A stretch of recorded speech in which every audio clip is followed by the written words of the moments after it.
Assalamualaikum warahmatullahi wabarakatuh.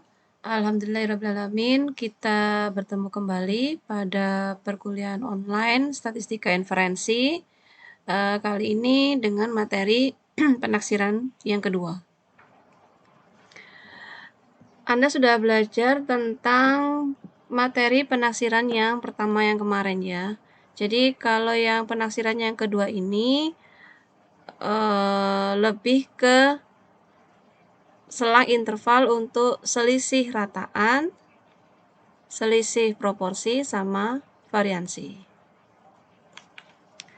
Oke, ini menaksir selisih dua rataan.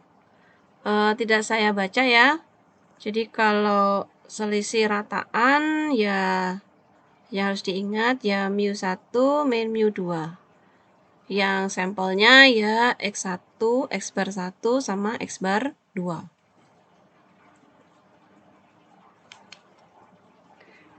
Nah, ini prosesnya yang kemarin ya. Jadi Z-nya sendiri itu sama dengan X1 bar min X2 bar dikurangi mu1 min mu2. Oh ya, yang ini mu2 ya. Dibagi dengan akar sigma 1 kuadrat per N1 ditambah sigma 2 kuadrat per N2. Oke, nanti ini ada tugasnya ya untuk menguraikan mengapa menjadi sampai menjadi interval seperti ini ya, harus paham. Oke, ini selang kepercayaan selisih dua rataan yang untuk variansi yang pertama dan yang keduanya diketahui. Kedua variansi diketahui. Nah, ini contohnya. Jadi dari contoh ini yang ditanyakan adalah, jadi ada kata kuncinya ya. Jadi yang dicari adalah selisih rataan dengan, nah ini simpangan bakunya diketahui ya, simpangan bakunya. Atau kalau kita mau ke variansi menjadi 64 sama yang ini menjadi simpangan baku yang wanita ini menjadi 36. Oke, yang pertama, kalau soalnya seperti ini, untuk mendefinisikan mana yang X1 dan mana yang X2, kita ambil X1-nya, X1 barnya, rata-rata sampelnya adalah rata-rata sampel yang paling besar. Jadi X barnya adalah X1 barnya adalah yang pria ya. Ini X1 bar. Rataan untuk prianya.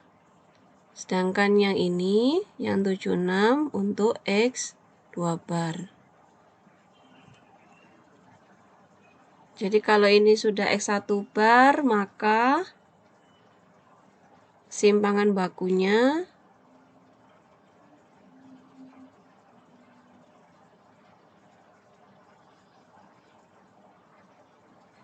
sigmanya 8, maka simpangan bakunya adalah variansinya adalah 64. Lalu kalau yang perempuan simpangan bakunya 6, berarti variansinya adalah 36. Yang 75 karena milik yang perempuan maka N2. Dan yang laki-laki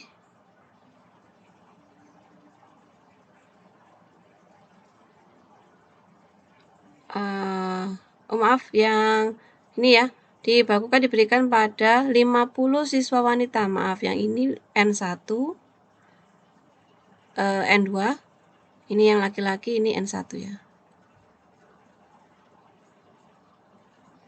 Nah, tinggal nanti diketahui semuanya dimasukkan ke dalam selang intervalnya.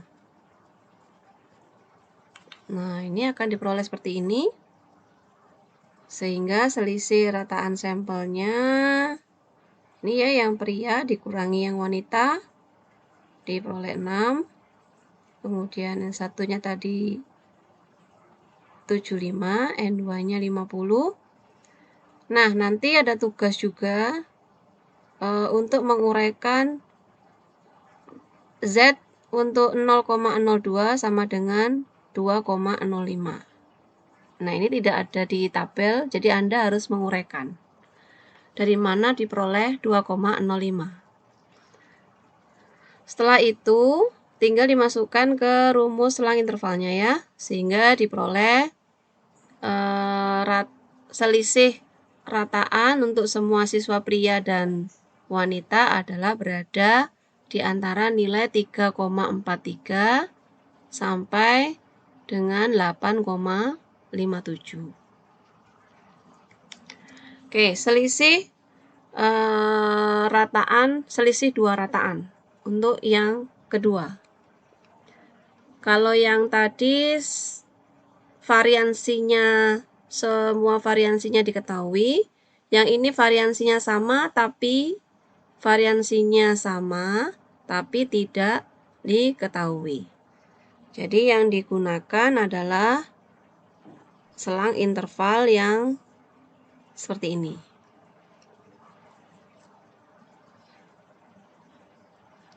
Oke.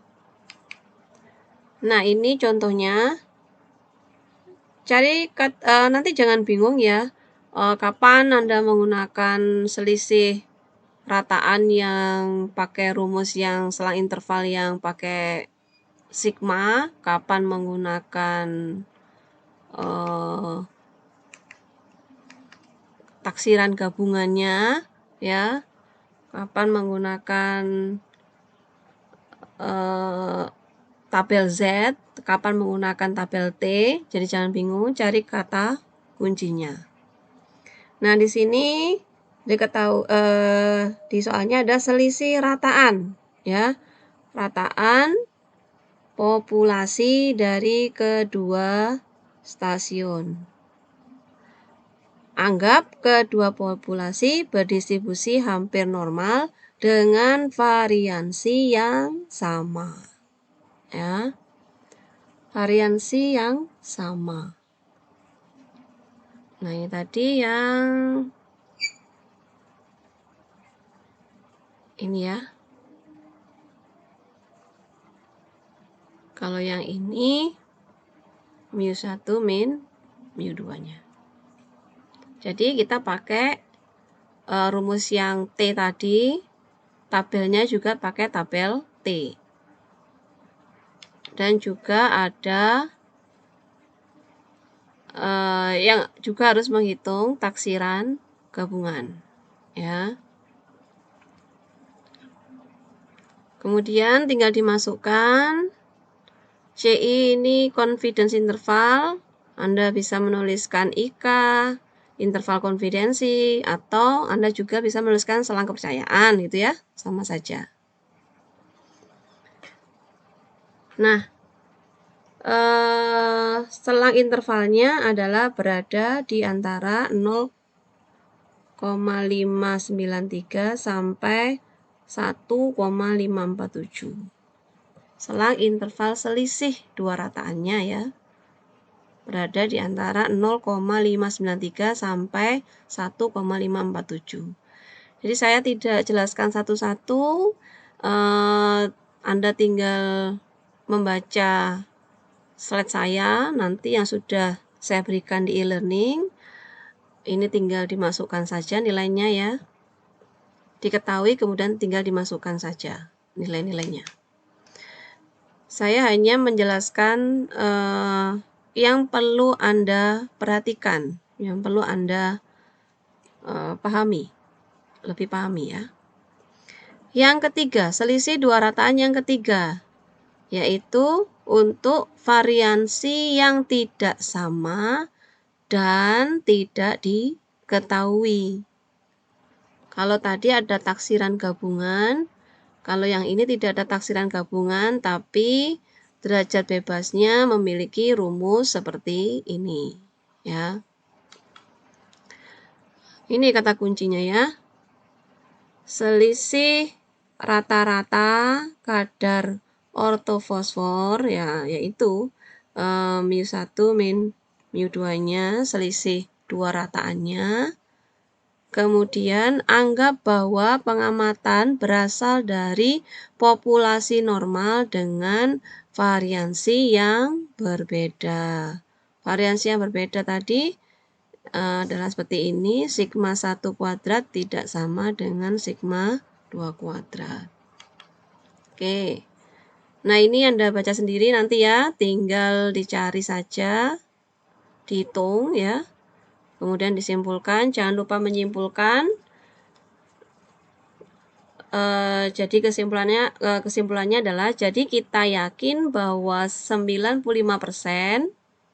bahwa selang dari 0,6 sampai 4,1 mg per liter mengandung selisih rata-rata kadar ortofosfor sesungguhnya dari kedua tempat. Maaf, tipu.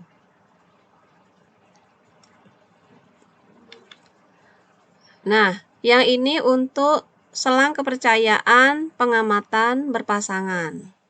Jadi ada yang sebelum dan sesudah, membandingkan dua pengamatan ya, A dan B ya. Jadi ini untuk pengamatan berpasangan. Pakai selang interval atau rumus selang interval seperti ini ya. Nah, ini contohnya. Contohnya ingin membandingkan kandungan tembaga pada tomat yang sama ya. Jadi ada tomat segar, tomat sebelum dikalengkan, dihitung kandungan tembaganya. Kemudian setelah itu tomat yang sama tersebut dikalengkan. Nah, setelah dikalengkan dihitung kandungan tembaganya. Yang dicari selang kepercayaan 98% untuk selisih sesungguhnya rataan kandungan tembaga dalam tomat segar dan kaleng bila dianggap distribusi selisihnya normal. Oke, saya lanjut. Jadi yang pertama, karena ini pengamatan berpasangan, Anda harus menyediakan tabel ya. Ini. Jadi di sini ada tabel selisihnya. Yang dicari di sini tomat segar, tomat kaleng dikurangi tomat segar. Nah, setelah Anda mencari selisihnya tomat kaleng dengan tomat segar, maka kita cari kuadratnya, kita kuadratkan ya, sehingga nanti akan diperoleh sigma DI kuadratnya adalah sebesar 0,002003. Nanti tinggal dimasukkan. Nah, kalau yang ini selisihnya ini, DI barnya ini atau DI-nya ya, ini sama dengan 0,117. Tinggal dimasukkan ke rumusnya, ke sini ya. Standar deviasinya. sehingga kita akan memperoleh selang intervalnya. Selang kepercayaan 98%-nya. Ya. Antara tomat kaleng dengan tomat segar. Nah, karena ada datanya, nah seperti ini. Jadi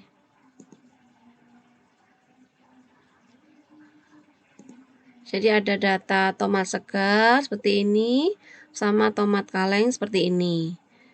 Nah, gitu kita bisa menghitung menggunakan SPSS. Berikut caranya. Nah, kita masukkan data tomat segar dan tomat kaleng ya. Kemudian kita klik analyze, kemudian compare means, kemudian paired sample t-test. Ya. Setelah paired sample t-test, kita masukkan tadi apa dulu? Yang harus kita masukkan dulu, yaitu tomat kaleng terlebih dahulu. Kemudian baru tomat segar. Kalau ini interval konfidensinya, confidence intervalnya tadi kan untuk selang kepercayaan 98, jadi kita ganti menjadi 98%. Continue, kemudian kita oke. Kita lihat hasilnya. Nah, ini sudah saya pindahkan ya ke PowerPoint-nya. Nah, diketahui ini deskripsinya. Kalau tomat kalengnya min-nya sebesar ini 0,8380, tomat segarnya rata-ratanya adalah 0,7210. Ya, ini nanti dibaca sendiri. Sedangkan untuk uji berpasangannya, tapi yang di sini kita lihat bukan uji berpasangannya, kita hanya melihat confidence intervalnya. Nah, letaknya di sini ya, letaknya. Nah, tadi kan diperoleh confidence intervalnya adalah 0,0042 sampai dengan 0,0192. Jadi selisih rataan dua pengamatan antara tomat kaleng dan tomat segar, kandungan tembaganya berada di antara 0,042 sampai dengan 0,0192. Nah, ini kalau mau lihat lagi, nah di sini. Dari sini disimpulkan bahwa kandungan tembaga lebih besar secara berarti dalam tomat kaleng dibandingkan dengan tomat segar. Dari sini ini kita bisa ketahui kalau yang kita masukkan tadi ketika di SPSS itu adalah tomat kaleng terlebih dahulu, kemudian baru tomat segar, dan intervalnya adalah positif, maka tomat kaleng itu kandungannya lebih besar dibandingkan tomat segar. Tapi kalau kita masukkan,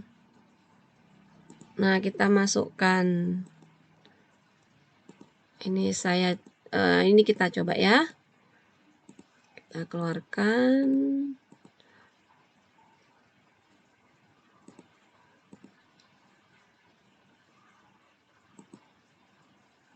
Bentar, analyze, compare means, paired sample t-test.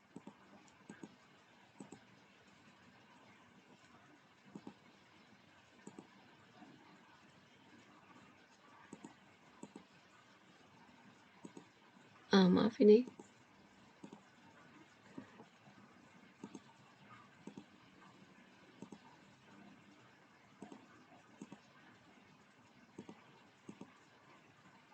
Oh ya, kita masukkan tomat segar terlebih dahulu, kemudian tomat kaleng ya.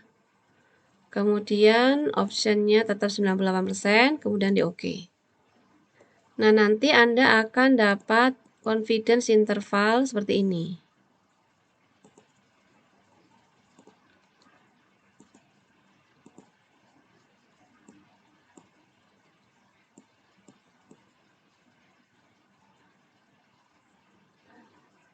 Nah, ini lihat ya, di sini ya, terlihat ya.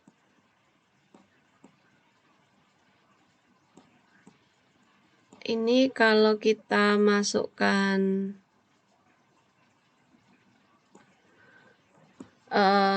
tomat kaleng terlebih dahulu, tandanya ini berarti tomat kalengnya di sini. Ini ya, tomat kaleng terlebih dahulu.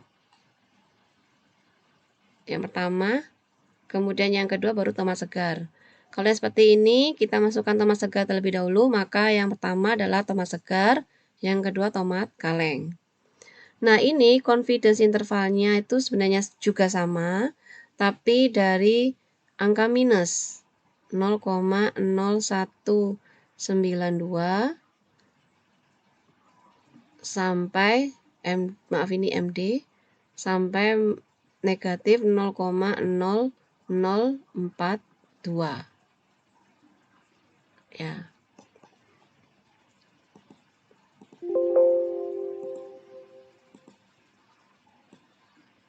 Tadi ini ya. Ini yang positif. Nah, yang ini yang negatif. Nah, kalau tandanya negatif, berarti dapat kita simpulkan bahwa bahwa tomat segar kandungan tembaganya lebih sedikit dibandingkan dengan tomat kaleng. Seperti itu. Jadi tanda ini juga mempengaruhi ya. Nah, kalau positif seperti ini, tomat kaleng lebih banyak dibandingkan tomat, kandungan tembaga pada tomat kaleng lebih besar dibandingkan tomat segar.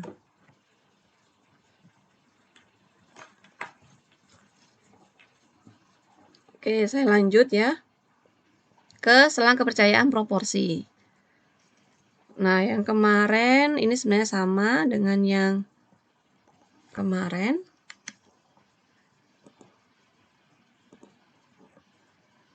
Kalau yang kemarin itu kan pakai PS 1 min PS, sebenarnya sama ya, jadi jangan bingung.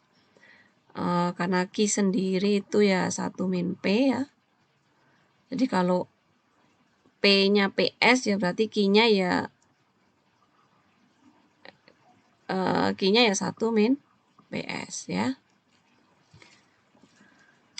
Lanjut ke contoh soalnya. Cari selang kepercayaan untuk proporsi ya, berarti pakai rumus proporsi ya. Oke, saya rasa ini udah paham ya. Nah, ini selisih dua proporsi. Nah, rumus selang intervalnya seperti ini.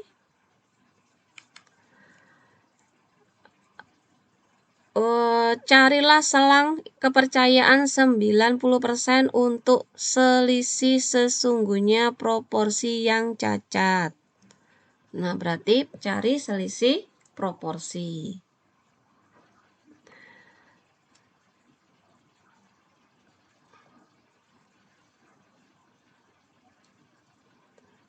Kemudian saya lanjut ke variansi. Selang kepercayaan variansi. Rumusnya seperti ini. Nah, ini carilah selang kepercayaan 95% untuk variansi. Hanya variansi, bukan selisih variansi. Nah, ini tinggal dimasukkan saja, kemudian akan diperoleh selang intervalnya ya. Kalau yang ini selisih dua variansi,